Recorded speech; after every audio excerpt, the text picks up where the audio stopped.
Welcome to ஜானிவா channel. இன்றைக்கி நம்ம வீடியோவில் பார்க்கக்கூடிய கண்டென்ட் எதை பற்றினா, அண்ணா யூனிவர்சிட்டி எம்பிஏ ரிசல்ட் தேர்ட் செமஸ்டருக்கான ஸ்டூடெண்ட்க்கு நேற்று ரிலீஸ் பண்ணிட்டாங்க. அதே மாதிரி உங்களுக்கான ரீவேல்யூஷன் டேட்மே வந்து பார்த்தீங்கன்னா இப்போ சொல்லியிருக்காங்க. ரீவேல்யூஷன் டேட்டை பொறுத்த அளவில் ஏப்ரல் 9th வரையிலும் நமக்கு லாஸ்ட் டேட் கொடுத்துருக்காங்க.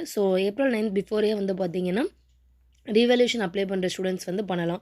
அண்ட் தென் நிறைய பேர் எங்கிட்ட கேட்கக்கூடிய கொஷின் வந்து என்னென்னா, மேம் நான் வந்து ரீவேல்யூஷன் போட்டால் வந்து கிளியர் பண்ணுறதுக்கு நிறைய வாய்ப்பு இருக்கா அப்படின்னு சொல்லி கேட்டிருக்கீங்க. இப்போ தான் வந்து பார்த்தீங்கன்னா தேர்ட் செம்மில் இப்போ உங்களுக்கு ஃபார் எக்ஸாம்பிள் இப்போ நீங்கள் தேர்ட் செம் முடிச்சிட்டிங்க. உங்களுக்கு வந்து ஸ்டாட்டில் அரியர் இருக்குன்னு வச்சுப்போமே. இப்போ ஒரு வேளை அரியர் அந்த மாதிரி இருக்குது. உங்களுக்கு வந்து ரீவேல்யூஷன் நம்ம போட்டோம் அப்படின்னா நமக்கு வந்து மார்க் வந்து கிளியர் பண்ணுவாங்களா அப்படின்னு சொல்லி கேட்குறீங்க இல்லையா? ஒருவேளை உங்களுக்கு வந்து இது வந்து லாஸ்ட் செம் உங்களுக்கு வந்து 4th இன்னும் வந்து ஒரு செம் இருக்குது. அதில் சப்ஜெக்ட் கிடையாது. அப்படி இருக்கும்போது நீங்கள் வந்து பார்த்தீங்கன்னா எக்ஸாமே எழுதுறதே பெஸ்ட்டு தான். ஏன்னு சொல்லணும்னா நமக்கு இந்த 4th செம் முடியும் பொழுதே உங்களுக்கு அந்த சப்ஜெக்ட்டும் சேர்ந்து முடிஞ்சிடும். ஒருவேளை நீங்கள் ரீவேல்யூஷன் போட்டு அதுக்கான மார்க் வந்து ஏன்னா அது வந்து ப்ளஸ் அண்ட் மைனஸ் ஒரு 10 மார்க் கூட வரும், இல்லை 10 மார்க் கம்மி வரும். இதுதான் டிஃப்ரெண்ட்டாக இருக்குமாண்டி. அப்படி நீங்கள் போடும்போது வந்து பார்த்தீங்கன்னா உங்களுக்கு சான்சஸ் வந்து கொஞ்சம் கம்மி தான். பட் கான்ஃபிடென்ட்டாக இருக்குது அப்படின்னக்கூடிய ஸ்டூடெண்ட்ஸ் கண்டிப்பாக வந்து ரீவேல்யூஷன்ஸ் வந்து போட்டுருங்க.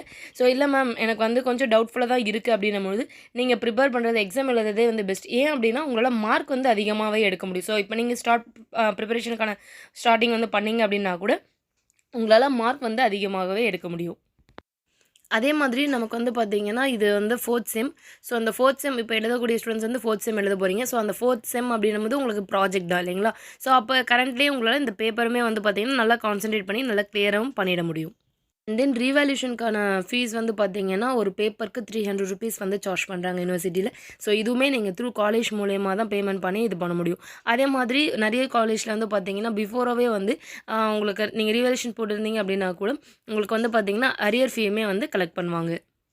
அண்ட் தென் நியூ ரெகுலேஷனுமே வந்து பார்த்தீங்கன்னா உங்களுக்கு நெக்ஸ்ட் இயரில் சேஞ்ச் ஆகிறதுனால இந்த கரண்ட் இயர்லேயே நீங்கள் ஆல்மோஸ்ட் எல்லாமே கிளியர் பண்ணுற மாதிரி வச்சுக்கிட்டிங்கன்னா உங்களுக்கு இன்னுமே பெஸ்ட். உங்களுக்கு இந்த வீடியோ யூஸ்ஃபுல்லாக இருக்குன்னு நினைக்கிறேன். அண்ட் தென் எம்பிஏ ரெலவெண்ட்டான first year, second year, and then third sem. Third செம்மில் ஹச் ஆஃப் ஃபினான்ஸ் இந்த எல்லா சப்ஜெக்ட்ஸ்க்கான ஆன்லைன் டியூஷன்ஸ் வந்து அவைலபிள் இருக்குது. ப்ரிப்பரேஷனுக்கான இம்பார்ட்டன்ட் கான்செப்ட்மே அவைலபிள் இருக்குது. வேணுன்ற ஸ்டூடெண்ட்ஸ் டிஸ்பிளே தெரியக்கூடிய இந்த நம்பரை காண்டாக்ட் பண்ணி நீங்கள் பர்ச்சேஸ் பண்ணிக்கலாம். உங்களுக்கு இந்த வீடியோ பிடிச்சிருந்தால் லைக் பண்ணுங்கள், கமெண்ட் பண்ணுங்கள், ஷேர் பண்ணுங்கள். Thank you students.